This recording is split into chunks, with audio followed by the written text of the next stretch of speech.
Good evening, and thank you for attending. My name is Natalie Sayre, and I'll be the moderator for this evening's event. Before we begin, please silence all phones and electronic devices. Additionally, please refrain from any interruptions to the debate, as it is being recorded for on-demand viewing and post-captioning services. The Citizens Clean Election is the sponsor for this evening's debate. The Clean Elections Act is a campaign finance reform and public education measure initiated by Arizona citizens and passed by voters in 1998. The Clean Elections Act was created to allow campaigns to be more issue-oriented and less negative. The system provides full funding for qualified candidates who participate voluntarily. The candidates agree to abide by the Clean Elections Act and rules, which include contribution and spending limits, foregoing special interest money, as well as participating in commission debates. The candidates invited to participate tonight are in contested general elections. Candidates in uncontested general elections are not included in the debate process. For tonight's debate, questions have been prepared by Clean Elections based on a voter survey, as well as questions that have been submitted by voters through the Clean Elections smartphone app. However, we encourage live audience questions first. If you have questions, please print them clearly on the note cards given to you when you entered and hold them up. Our volunteers will pick up the cards and deliver them to me. If you need additional cards, just raise your hand.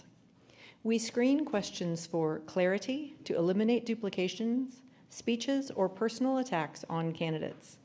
The debate is scheduled for 1 hour, so we may not get to all audience questions, but we will do our best. There is an independent timer who will see that all candidates have their allotted time to answer questions and will tell them when their time is up. As a courtesy to the other candidates, please respect the time limits. When the timer raises the stop sign, the moderator will stop the candidate. Tonight's debate includes 1-minute opening statements, a lightning round. The first half of the debate will begin with 2 minutes to answer audience questions. Each candidate will answer the same audience question, and we will rotate which candidate responds first. After all candidates have responded to the question, the first responding candidate will also be given an additional 30 seconds. The second half will allow a different question per candidate with 1 minute to answer and 1 minute closing statements.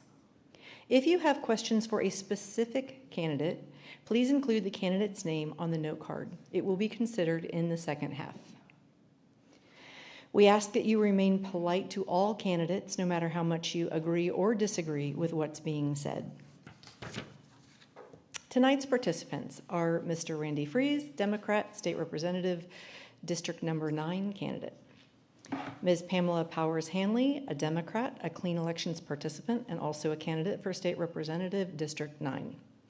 And Ms. Anna Henderson, Republican Clean Elections participant, also a candidate for State Representative in District 9.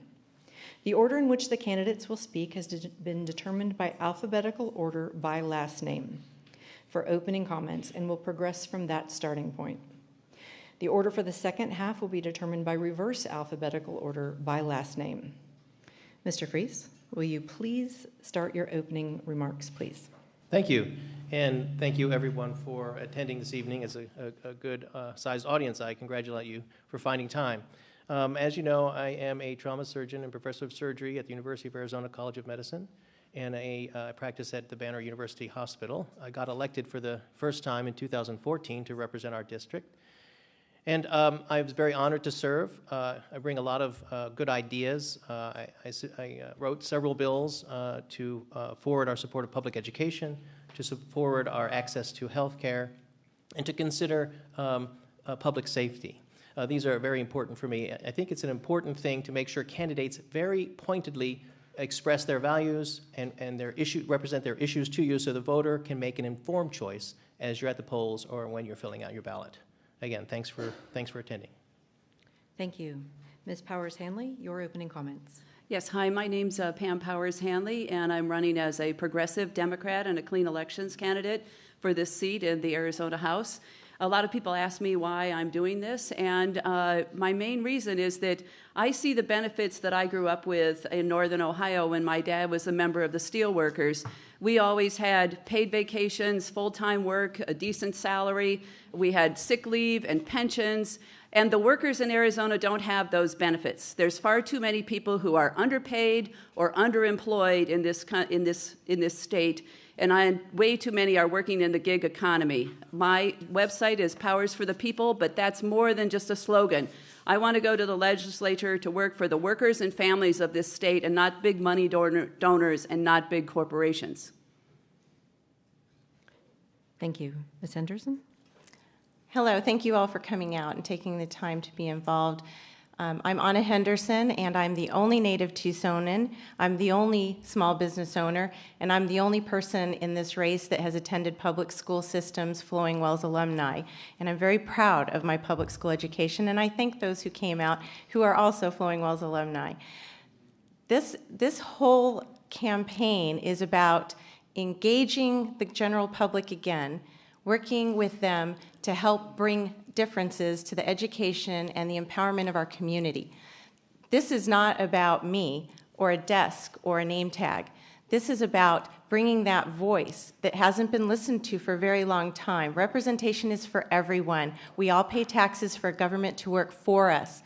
And so therefore, I'm stepping forward in your behalf, and I know you're my boss, so I appreciate you being here, and I'm always listening. Thank you. Thank you. To break the ice, we will start with a quick lightning round. Please answer with one word. Ms. Power Hannley, Pandora or Spotify? KXCI. Ms. Henderson, CNN, Fox News or MSNBC? Fox Business. And Mr. Friese, Netflix or Hulu? Netflix. Thank you. We will now start the portion of the debate where each candidate will answer the same question. The first question, Ms. Henderson, you will start. What do you consider the most important issue for LD9 and why, and how will you address this issue? I ran on the platform of education and economy because those two things are intertwined. You cannot separate those two. That is the basic structure of and the foundation that funds our government, and that is what makes our community great. And without those two things, it's very difficult for us to address any other issues.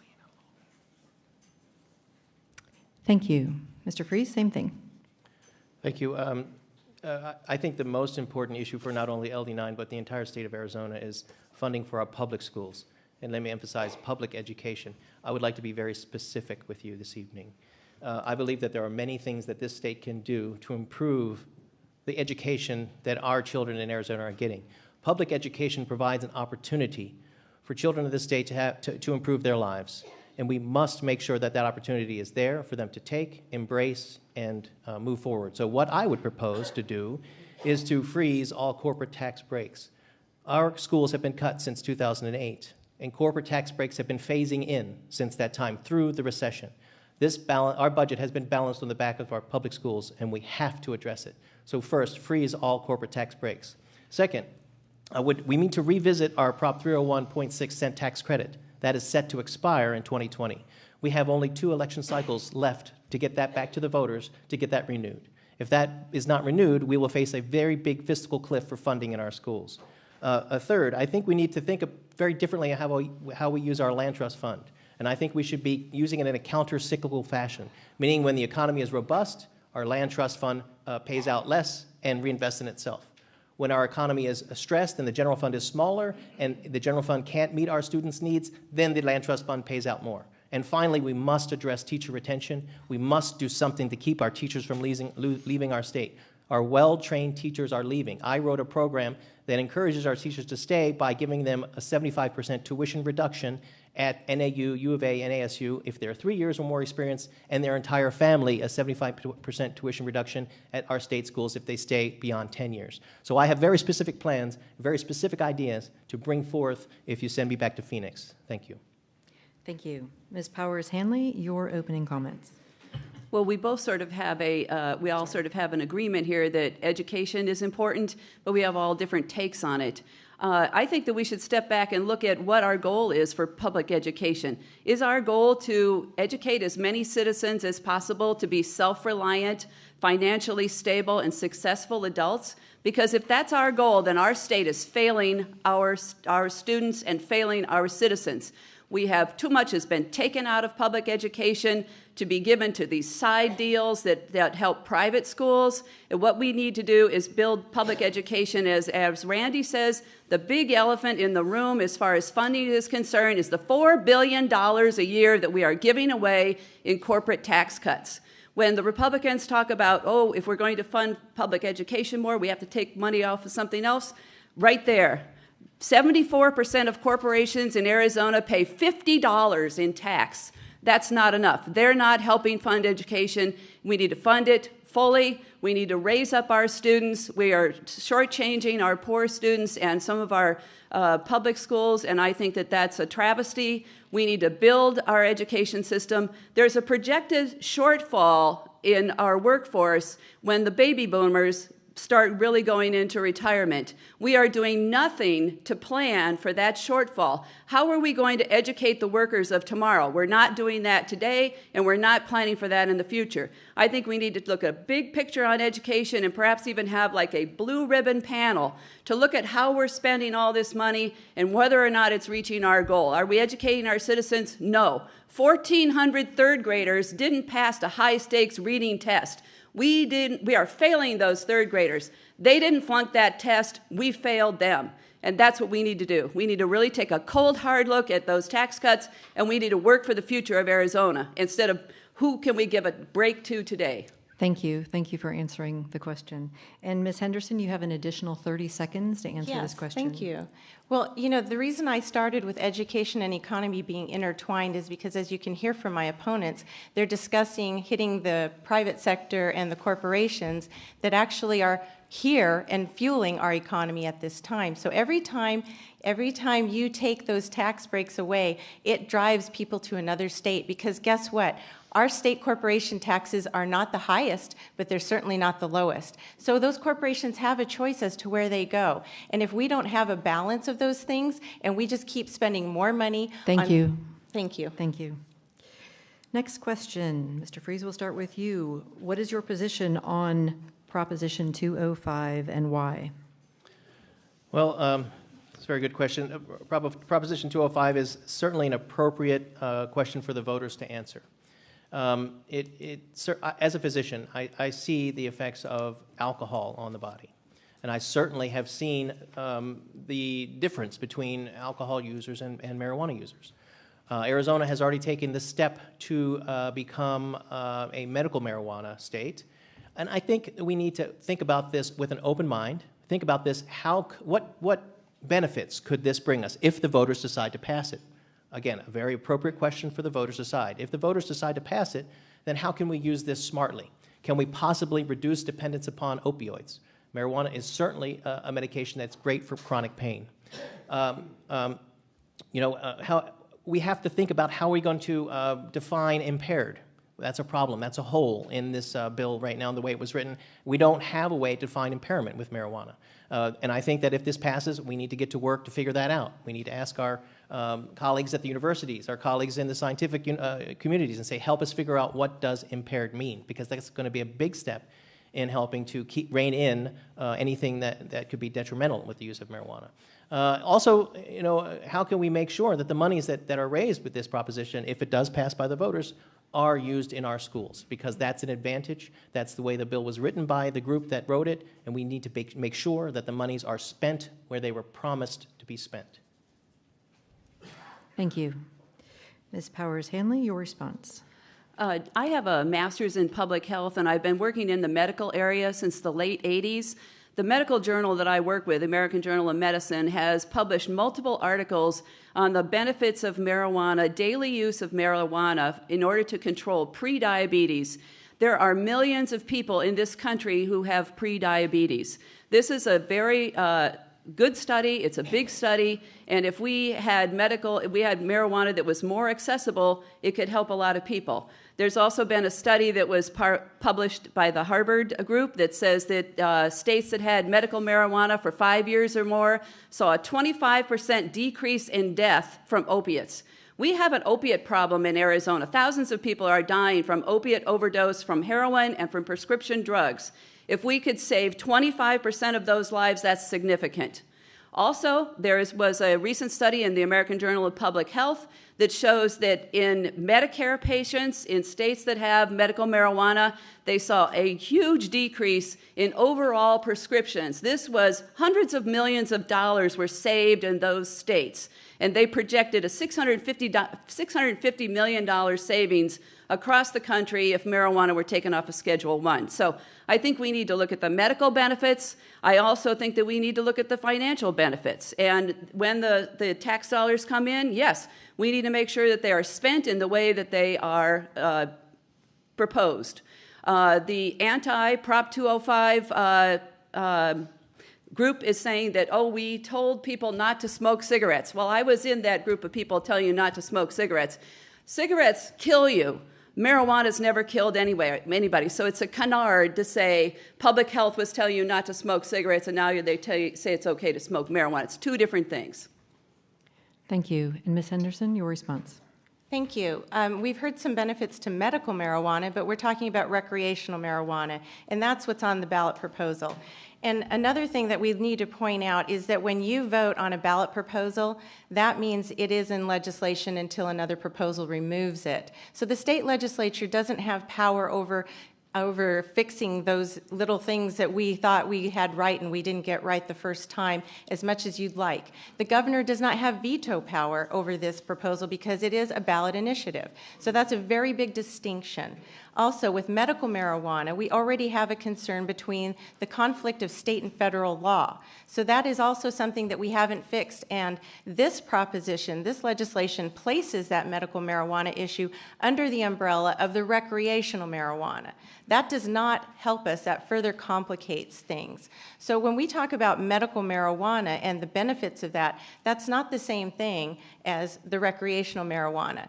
So we don't want to have this new cultural aspect that says that the recreational marijuana is just fine, because now we're talking to our children, and even though it is not legal for our children, it's obviously being marketed already. Why else would we make it into gummy bears and cookies? And the state of Colorado has already tried this out and has had several problems with it. Well, it's not the same legislation as Colorado. So we need to pay attention to the fine details. We need to look at the fact that the revenue streams currently are cash-based predominantly because of the conflict between federal and state law. So this is an issue that I really hope people will pay attention to, because just as we've talked about other issues with funding, the state is limited, rightfully so, with local control in certain areas when it comes to where those dollars go. So once it leaves the state and it enters into the local school systems, we don't have as much control as everyone would like to say. Thank you. And your 30-second response, Dr. Friese. Thank you. You know, I just want to say I am very grateful for the initiative process. It is guaranteed right given to us by our Constitution, the Arizona State Constitution. And I am grateful for this process, because sometimes we need to listen to the voters, and sometimes in the legislature, that's not being done as much as it should be. So I'm grateful for this process. And the other thing I just want to mention, that it can be fixed. If there is an issue that we have as a legislature, it's harder, much harder. You have to have a supermajority of the legislature to change a ballot initiative, but it can be done. Thank you. Next question. We'll start with you, Ms. Powers-Hannley. Arizona is on the front line impacts of the climate change. If elected, what action do you propose to address climate change? Well, I think we have to look at climate change on a micro and a macro level. On the macro level, we could look at how many power plants we have are burning coal and how many are burning gas. And we need to look at whether or not they're in compliance with the Clean Power Plan. That's something that they don't necessarily like, but I think it's something we really need to hold them to.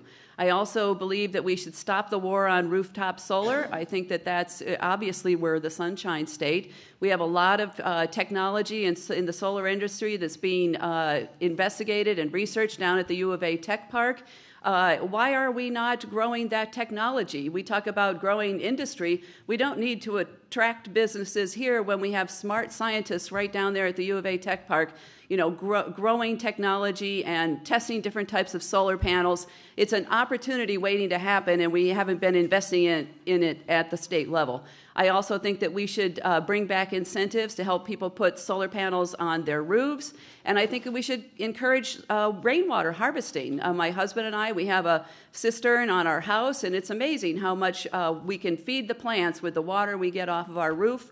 We also have contouring. The watershed management group here in town could, help people out to figure out how they can contour their yards and how they can conserve water and how they can best use their electricity. So again, micro actions and macro actions to look at climate change. Lastly, I don't know how many of you had flooding this summer when we had all that rain. There's evidence that the flooding and the increased fires are from climate change, and we really need to look at that. I had 5 inches of water in my backyard in one of those rains. I knocked on a lot of doors where people had flooding, and this is an issue we should not be ignoring. Climate change is real. Thank you. Ms. Henderson, your response. There's been dispute, I believe, between the environmentalists as to what exactly our climate changes are and how we impact that. And I honestly believe that when it comes to energy, we should be all in. I believe that the free market system is very good at putting together these types of innovations, and when we keep incentivizing and over-incentivizing different factors, that is a disruption of the free market system. I think it was about 10 years ago, I actually looked into San Francisco, where they actually have 3 sheets of ice, because my background includes ice hockey, and the innovations of solar have been around for quite some time, but the free market system should be dictating which directions we go. But I'm all in for all of the energies. I don't think that we should be manufacturing and getting in the way of the free market system, because when there is demand, there will be innovation. And when I started a nonprofit and I had ideas, nobody wrote me a check. So I think that when we have too much government interference and bureaucracy, that's when we distort the truth. We have to have success and failure in our economy. And this is one of those things where we have to look at, if you're going to talk about micro situations, we have to look at how our government gets in the way from the city on up for innovative companies to actually come in and invest in our community. We hear about being the 3rd highest growing state right now, or up in the 3%, pardon me.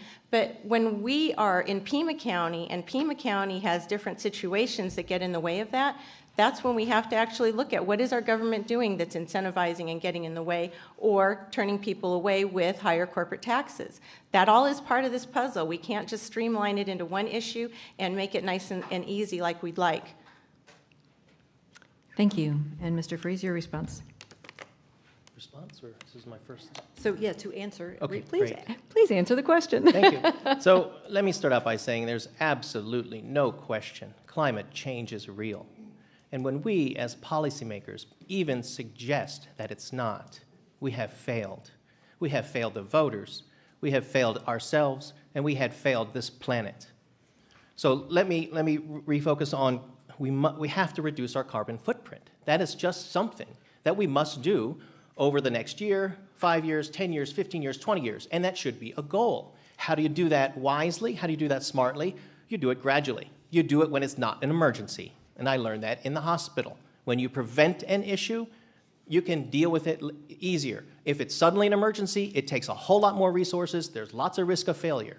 So we must do this smartly. How do we do it smartly? Well, we talk to our coal plants and we say, how can we ensure that you continue to employ people as we shift to another alternative source of energy? And you can begin to invest in that alternative source, and you can begin to participate in creating this alternative sources of energy. So we do it wisely, we do it smartly, we do it when people are comfortable. I watched the last presidential debate, and a gentleman in a nice red sweater asked the question about energy.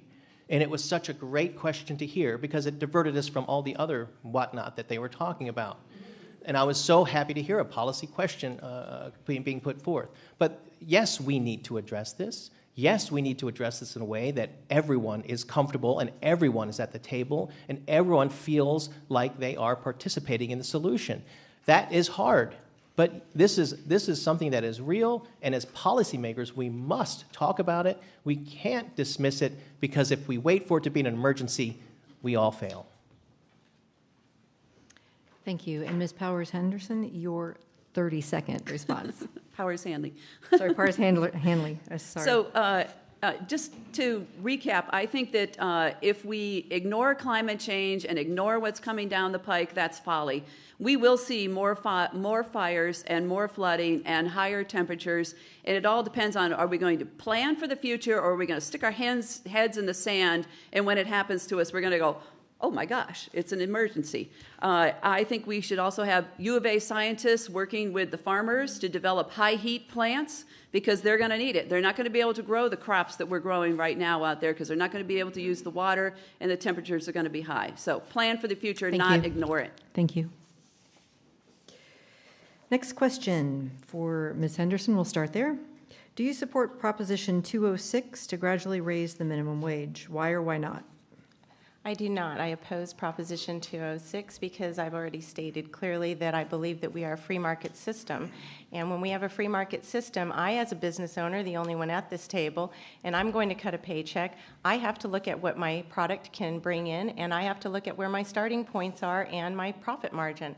So when the government says, I want you to take all of the risk as a business owner, I want you to decide that you're going to put up the capital, you're going to come up with the innovation, and then I'm going to tell you, the government, as a business owner, what you're going to do with your business, then I really think that it isn't my business anymore. The government does not belong in the private sector dictating what the market values are. Again, if we don't have demand for something, it's not going to sell.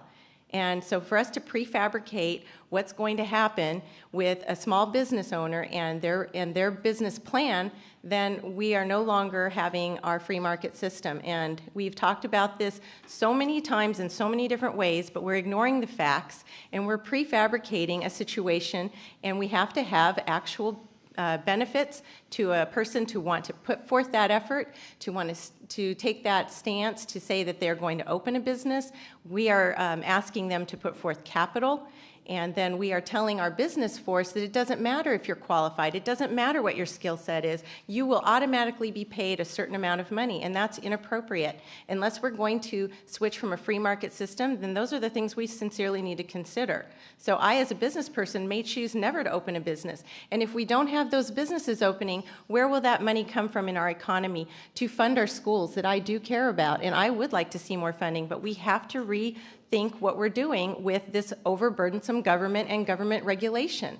The amount of profit that's cutting into certain industries already is making it almost impossible for them to succeed. So we really are looking at a very complex... Dr. Friese, your response.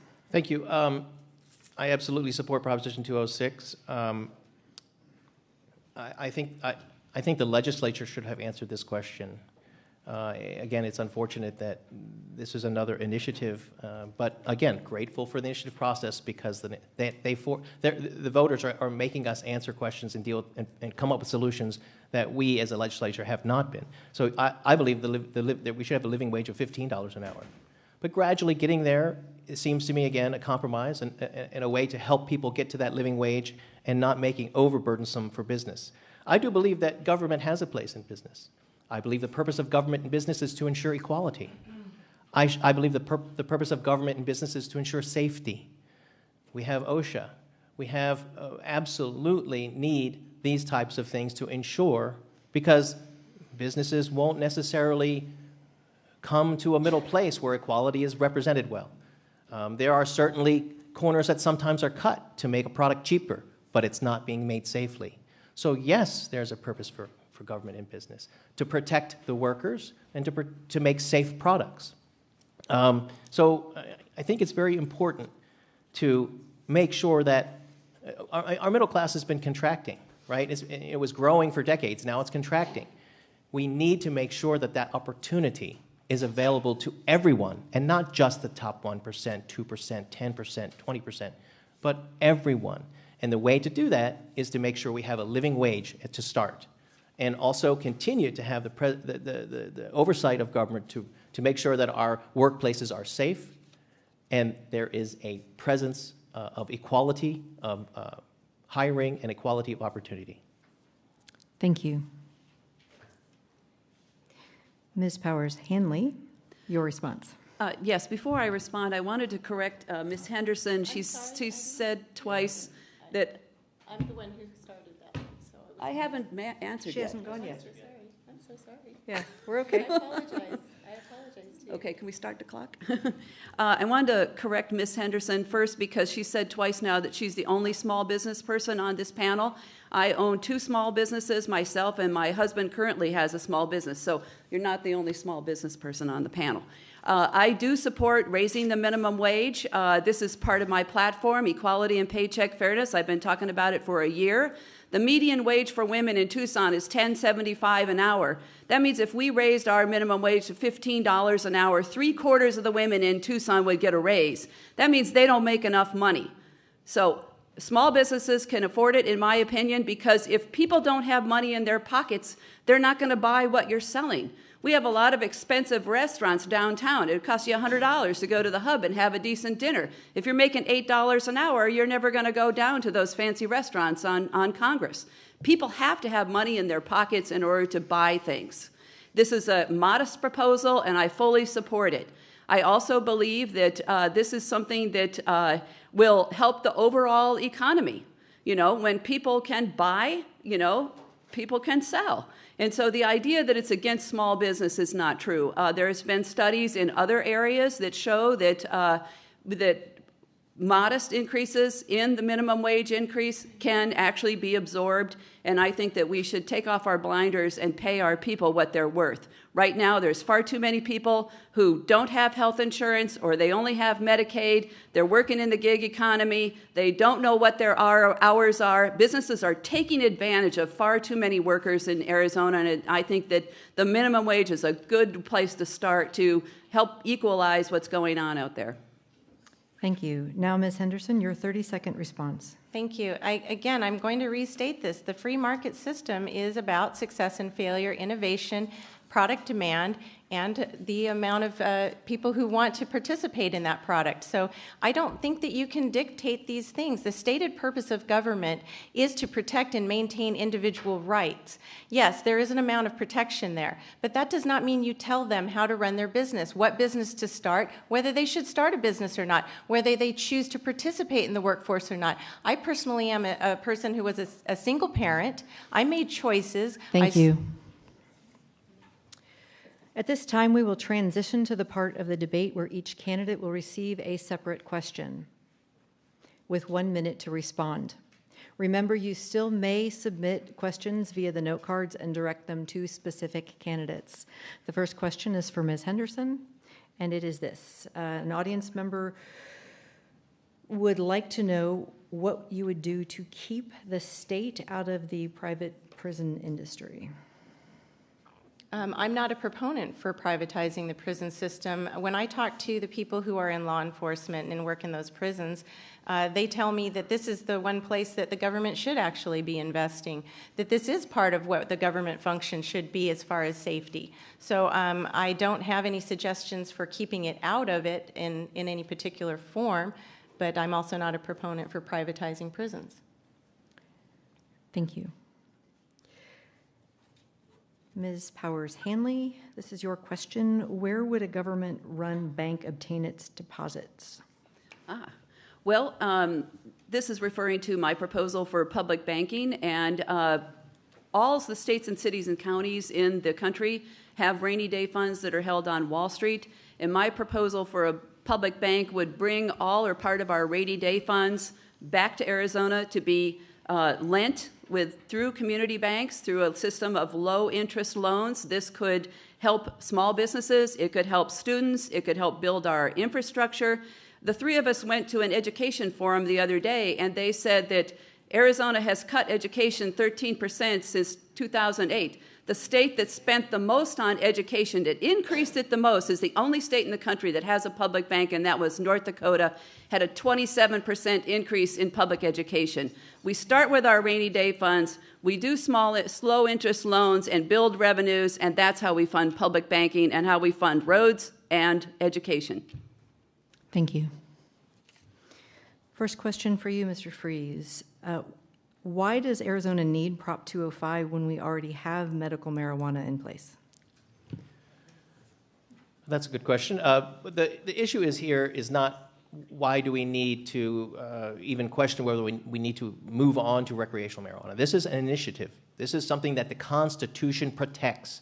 This is something that the voters have gotten together and said, we want to ask this question of ourselves. So certainly medical marijuana is present in Arizona, and it has been for several years.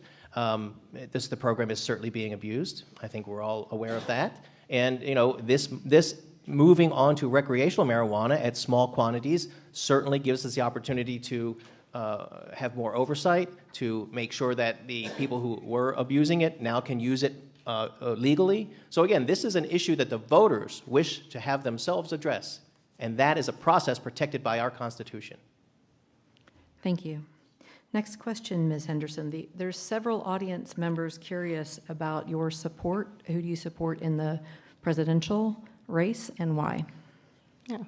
Okay. Well, as a private citizen, yes, I have decided to support Donald Trump, and the reason why is because this is a big situation we're looking at with our Supreme Court judges, and I do believe that there has been a lot of question as to who we're going to put into those positions for lifetime appointments. That's very important to me personally, that I maintain my individual rights as well. And so when we keep having the federal government dictating to our states what's going on, then I'm looking at those lists. And the list that Donald Trump has put forward has been the list that I approve of personally, because I am a conservative and I do appreciate my personal rights. So I am not interested at all in having liberal judges that take my rights away. And I know we talk about our rights most of the time as in the religious spectrum, whether somebody wants to have, as they like to say, separation of church and state. But you know what? That goes both ways, and I caution everyone to think about that for a moment. Thank you. Thank you. Ms. Powers-Hannley, how would you improve K through 12 education in Arizona? Well, this is a big one. First of all, I'm a public school advocate. So as I said earlier, I think that we should relook at how we're funding public schools, particularly with the corporate tax cuts. But I also support some of Randy's ideas regarding teacher retention. I was thinking about this the other day. I grew up in a small town in northern Ohio, even though I've been in Tucson for 35 years. I had the same first grade teacher that my dad did, and I had the same second grade teacher that my mom did. And you think about the continuity that was in that school. We have nothing like that now, with teachers staying a couple of years and leaving and being so depressed. I have friends who were teachers. I have a friend who's working 3 part-time jobs. She's a laid-off teacher. She said she'll never go back to teaching because of how she was treated and how poorly she was paid. We need people like her. 10 years ago, she would talk to me how she was helping her students when she worked at Job Corps and how excited she was when she went to St. Gregory. Thank you. Mr. Friese, how much in total are tax cuts costing our state general fund, and how many are proposed in 2017? Thank you. There are many corporate tax cuts still yet to phase in over the next several years, on the tune of about $350 million. So that is all-day kindergarten right there. That is, we want all-day kindergarten back because it helps our kids learn. It prepares them for elementary education and secondary education, and it also helps our working families. It saves them on the cost of daycare.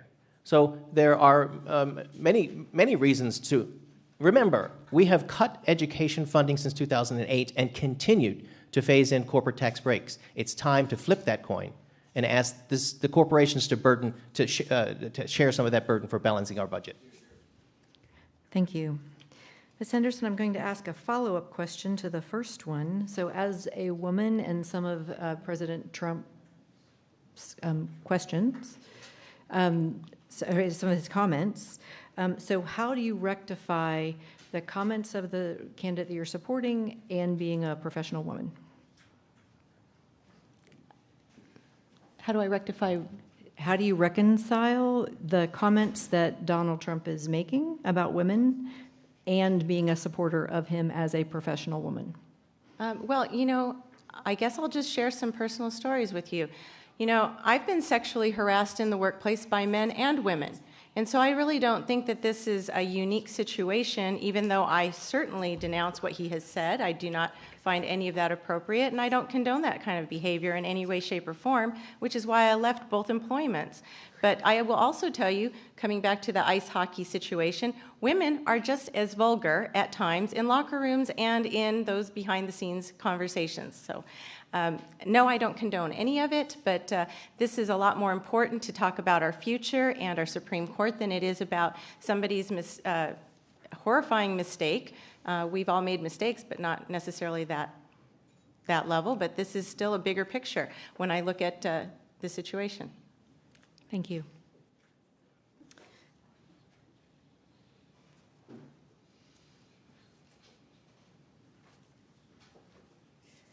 We have lots of questions, so give me one moment.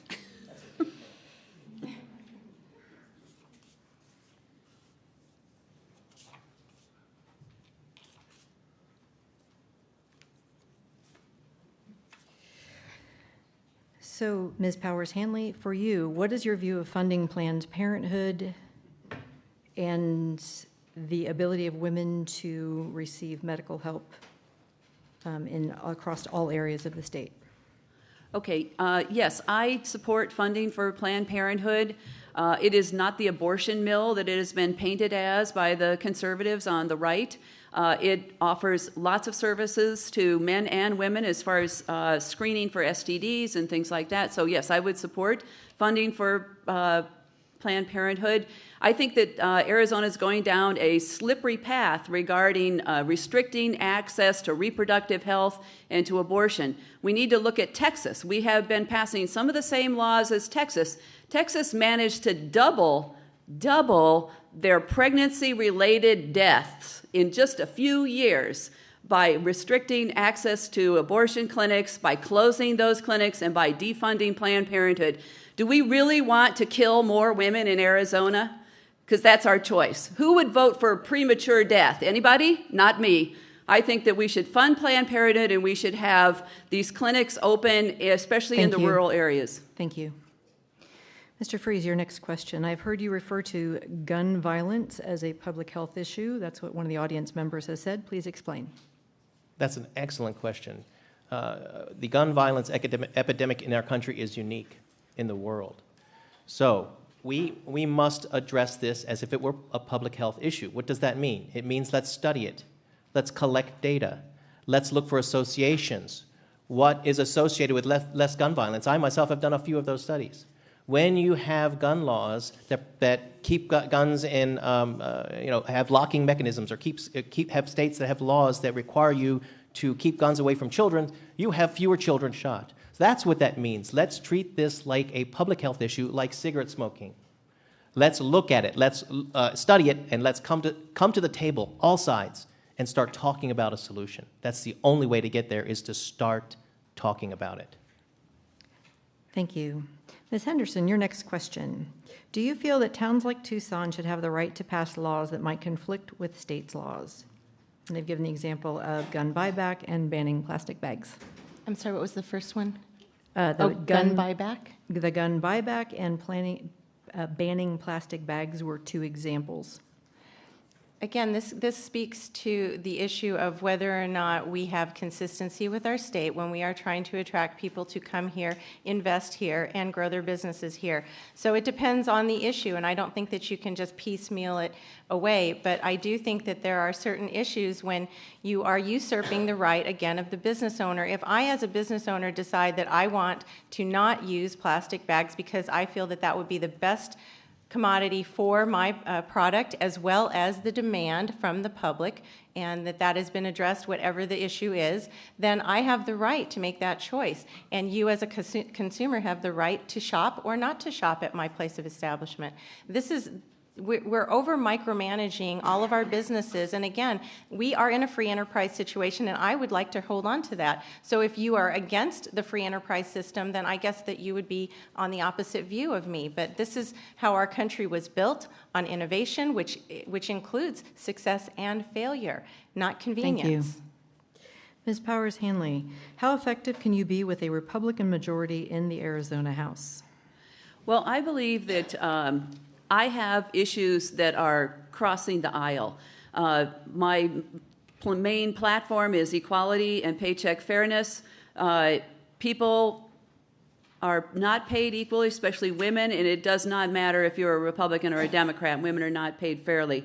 Another part of my platform is economic reform and public banking. Public banking has actually been proposed more times by Republicans in the legislature than by Democrats, so that's also another crossover issue, because it would help small businesses by growing them through low-cost loans. We have nothing to really grow our local small businesses. Right now, our corporate tax cuts are going to multinational corporations. They're not helping the mom-and-pop shops like she had and like I had. The other part of my platform is targeting our anti-drug efforts towards opiates. Opiates don't care if you're a Republican or a Democrat. Everybody knows somebody who is on heroin or on OxyContin or who has died or who is in treatment, and we need to look at those. Thank you. Mr. Friese, your next one. What is the role legislatures should, what is the legislature's role in stemming the teacher shortage crisis? Again, a very important issue in Arizona. We have a teacher flight problem. Teachers are being trained here. In fact, Northern Arizona University is an excellent teachers' college, but teachers are leaving because we aren't paying them a good salary. We aren't paying them. We have teachers in Yuma that live in Yuma and work in California.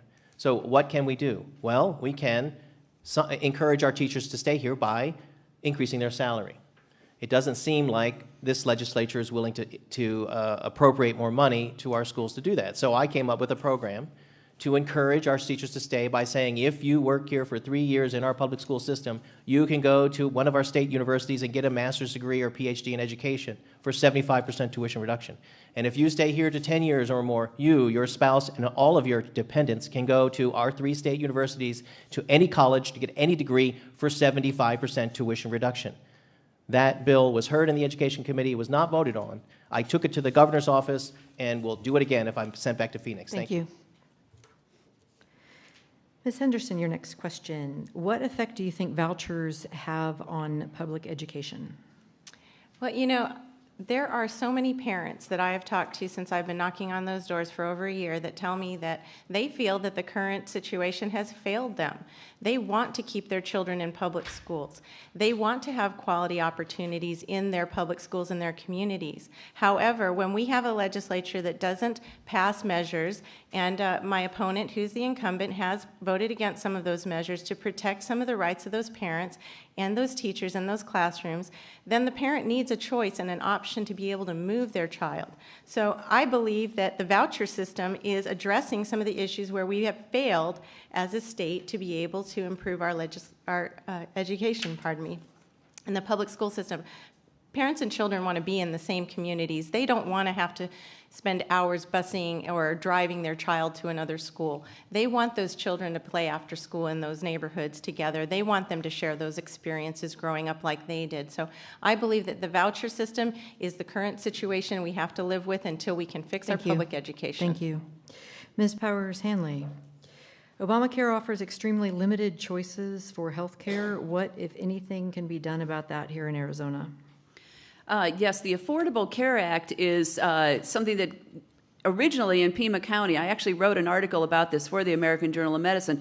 Pima County had more choices than almost any county when the Affordable Care Act first started. I actually have a photograph of plans this long that I had to choose from as a managing editor of the American Journal of Medicine. This year, we're supposed to only have 2 choices, and that really concerns me. Last year, my employees, they all wanted to bail on the Affordable Care Act because of the cost. I said, no, no, no. If the middle class bails on it, it's going to fall. But what we need to do is it needs to be reformed. It needs to be reformed. We need to bring back the public option. That was one of the things that my boss and I supported on the editorial pages in the Journal. And I think that our goal should be Medicare for all, because that's really going to be the most affordable plan in the long term.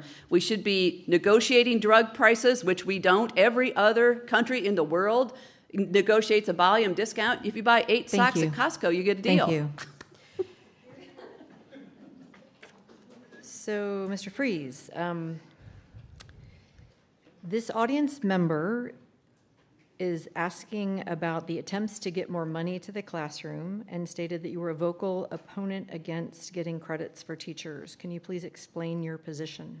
Yes, there was a bill, I think they're referring to a bill that came to the House this past year that gives tax credits to teachers who spend money in the classroom. My reason for voting no on that was because we need to fix the problem. That's a Band-Aid. We need to fix the problem. Our teachers should not be digging into their pocketbook to pay for supplies. Does anyone here dig into their pocketbook to bring supplies to their office routinely, spending thousands of dollars a year? Well, that's unfortunate. Our teacher, well, you're a teacher. Thank you. Thank you. So that was my issue with that bill. It was a Band-Aid. It was only going to perpetuate the problem. It would put us into a vicious cycle, and we need to address the core issue. And as I would in the disease process, I'm going to address the core problem. So that was not an acceptable solution. Thank you. This will be our final round of questions. Goes by fast, doesn't it? So, Ms. Henderson, what inspired you to run as a clean elections candidate? Representation for me means actually listening. It means listening to the voters and their needs, and for myself personally, that wasn't happening at all. In fact, when I reached out to different people in the legislature, I found that there was a different distinction between whether or not I was the same party or not, and I don't believe that that's appropriate. I also think that as a public servant, which no one likes to say, they like to call us legislators, pardon me, but we're representatives first, before we actually enact any laws. We need to know the needs of our community. And I find that absolutely ridiculous that when I listen to a child speaking from the heart and I see people voting against that child or not listening or not giving that child his due, and it's every day his education, then I'm appalled, and it's not okay. So I stepped forward because this is a need that we don't have in our community. We are having people sitting there and spinning their wheels and not defending the people's rights. So yes, I am happy to be stepping forward, and I am listening. Thank you. Ms. Powers-Hannley, how will you address homelessness in Arizona and particularly in LD9? The homeless situation in Tucson is something that I've been involved in as a blogger and as a progressive activist for a few years now. There's been a lot of data nationwide that shows it's actually cheaper and more humane, obviously, to house the homeless rather than letting them live on the streets. There was last winter, I was at a city council meeting to talk in favor of paid sick leave, and I was talking with some of the homeless people outside. There was a young woman with a baby in a stroller, and the kid didn't even have socks on. I had a jacket on. We should house these people and help them figure out, okay, so how did they end up homeless? Are they addicted? Are they mentally ill? Did they just lose their home? We need to help them triage back into real life. And again, like I said, it's actually cheaper to house them first and then help them figure out their lives than it is to leave them laying on the street. And thank you. Sorry. And your final question, Mr. Friese. The U.S. and Arizona constitutions promote individual liberties. What is your position on the role of government? Okay, the role of government is to allow a person to have the opportunity to improve their lives. How do we do that? We ensure a good education. We provide public safety. We address public safety. We allow for a living wage to make sure we have equality in living wage. We make sure that the government role is to ensure equality across other issues, marriage equality. So there's many different things that the government can do to not only protect an individual's rights, but also make sure that society, everyone has an equal opportunity to have those same rights, exercise those same rights, and have those same rights protected. Thank you. At this point in time, we'll go to our closing statements, and we will start with you, Ms. Henderson. I want to say thank you to everybody for taking the time to be engaged in this process. This is really what our whole country is about, is educated people engaged and exercising their vote. We are a republic, not a democracy, and we have to have that engagement. Otherwise, it becomes a democracy. So I am very grateful to you for being here. I want to shout out to Flowing Wells because that's my alumni, and welcome you all to come and celebrate tomorrow. We have a marching band at competition, so I hope I'll see you there. And yes, this is a very important stage in our life where we are electing somebody who is either going to work for us and provide us with those freedoms of choice or more control. Bureaucracy is control, and the more laws we have, the more we are taken from our freedom.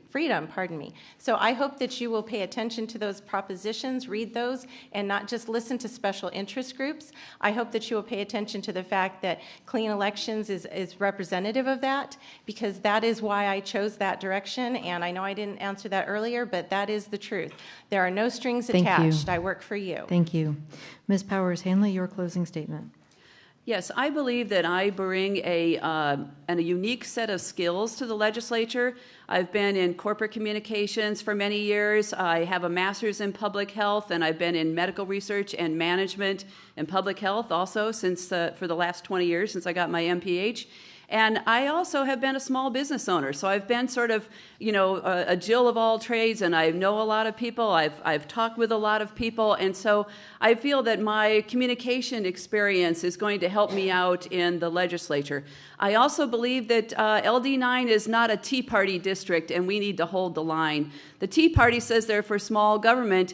They routinely pass 300 or 400 laws a year. Since 2010, that's about 2,000 new laws. I don't think we need that much government. And so I think that I would be a good representative for you. I encourage you to look at my website, powersforthepeople.net. I'm also on Facebook, Twitter, Instagram, and YouTube. Thank you. And Mr. Friese, your closing comments. Thank you. I'd just like to again thank everyone for coming. As a candidate, I take it very seriously that I must make sure that you understand my views and positions on issues. No broad sweeping statements from me that are meaningless. I will clearly tell you where I stand. You can check my website for all my views, check my voting record. I also want to say that a lot of people have told me they think that Arizona is running in the wrong direction. How do we redirect this course? We elect representatives that will work for positive change for our citizens, that will give them the opportunity to improve their lives. We elect representatives that are able to listen to each other as laws and budgets are being debated, and rather than closing the door on the minority party. We elect representatives that are willing to negotiate and compromise to reach solutions that are inclusive and represent more than one point of view. We are doing it wrong today. Elect representatives that clearly define themselves and their views on issues that are most important to you. And lastly, participate. Vote, talk to your representative, come to the Capitol. I also listen, and I also talk to you. Thank you. To our candidates, we thank you very much for participating in our forum.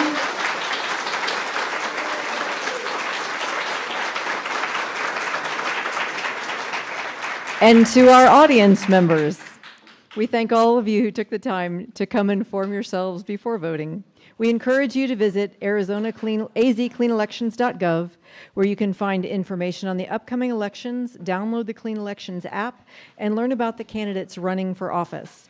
A link to this video, the video of this debate, as well as other Clean Elections debates, will be posted on that site within 72 hours of a scheduled debate. Please fill out the debate evaluation form you received as you entered and return it to one of our volunteers. Your feedback is important to the commission and will help improve further debates. Thank you all for coming tonight, and you are welcome to stay and speak directly with the candidates. Good night.